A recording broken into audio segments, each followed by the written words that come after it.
Hello and welcome to the RealTime Fantasy Sports Show. I'm Jeff Paur, senior writer of RealTime Fantasy Sports, and on today's show, I'm going to give you 5 of my favorite waiver wire pickups for Week 6 of the fantasy football season. We're rolling right along. We're already at Week 6. A couple more guys got hurt this past week, opening up the door for some players. We still have some bye weeks going on as well. They started last week, and they're just going to keep continuing, so be prepared for that. But here are some of my favorite pickups for this week. And my first one is Mac Jones of the San Francisco 49ers, owned on 13.3% of leagues on our site. He just continues to impress when given the chance in San Francisco. He had 25.6 fantasy points this past week, threw for 342 yards and 2 touchdowns. The 49ers, they're not going to rush Brock Purdy back with Jones playing well. And even when Purdy gets healthy, who knows? Maybe they'll stick with Jones. He hasn't lost yet as the starter in San Francisco. He's looked very well.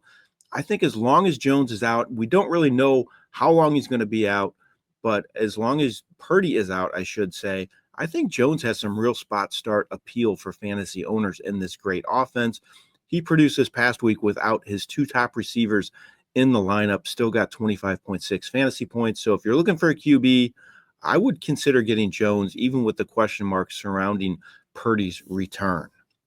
My next pickup, I'm going to put these 2 guys together because, quite frankly, I'm not sure which one's going to start, but Omarion Hampton is banged up, has a ankle injury, and there were reports he was in a boot in the locker room after the game. That's never a great sign, so he could end up missing a couple weeks, and that's going to open the door for Kamani Vidal and Hassan Haskins. They could end up being guys that split the work at running back. One might emerge.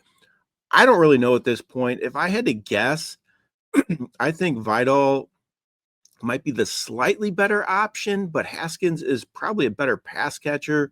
So it's really kind of up in the air in my opinion, but Vidal might be the guy I lean towards. But again, I think both are worth grabbing because I think they're both going to get some work regardless of who is the first back that sees the field in their Week 6 game. So I like both Kamani Vidal and Hassan Haskins as pickups this week, especially if you're a Hampton owner or you're just looking to get some running back depth. I think these guys could be some viable fantasy options as long as Hampton's out of the lineup. This Chargers offense has produced some really good fantasy backs in recent years. So both these guys have some potential. My next pickup is Kendrick Bourne of the San Francisco 49ers. The receiver just went off last week. He's owned on just 5.5% of leagues on our site, but he had a huge game as the number 1 receiver. I talked about Mac Jones being without his top 2 receivers last week. Well, Bourne filled in, and he had 10 catches for 142 yards on 11 targets. I don't know how much longer Juwan Jennings, Ricky Pearsall are going to be out, and you can't expect this type of production every week from Bourne, but if he's in a starting role, he proved that he can be a good fantasy receiver in this explosive offense. So I think Bourne's a good pickup, especially if you might own Pearsall or Juwan Jennings on your roster.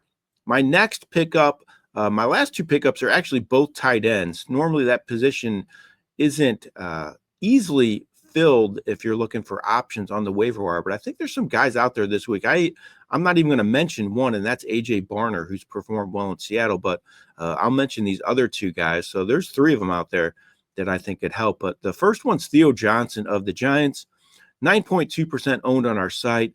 It's clear Jackson Dart likes looking his way.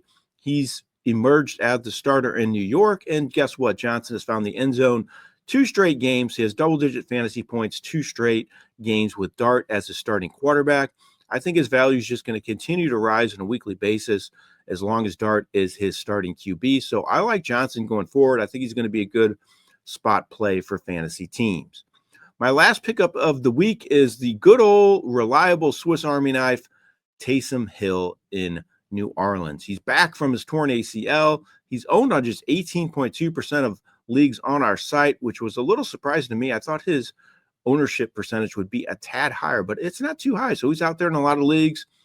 Played last week, did his usual do-it-all role, attempted a pass. He ran 6 times. His numbers were not good, quite frankly, but you have to like his usage. It looks like Kellen Moore is going to use him quite similar to what he has done in the past in this Saints offense. So I think that's good news for him. He's always going to have potential for the big game. He had 3 games last year with 14-plus fantasy points before tearing that ACL. So I like Hill as a pickup. He could drive you crazy. He could disappear some weeks, but he also could be huge because I don't know if there's a tight end with a higher ceiling than him because of his different usages as a running back, a receiver, a quarterback. So want to take some chances, go for a boom or bust tight end. Taysom Hill is your guy. All right, those are 5 of my favorite waiver wire pickups for week 6 of the fantasy football season. Good luck navigating that waiver wire. Hope you get everybody you're looking for. This has been Jeff Paur for RealTime Fantasy Sports.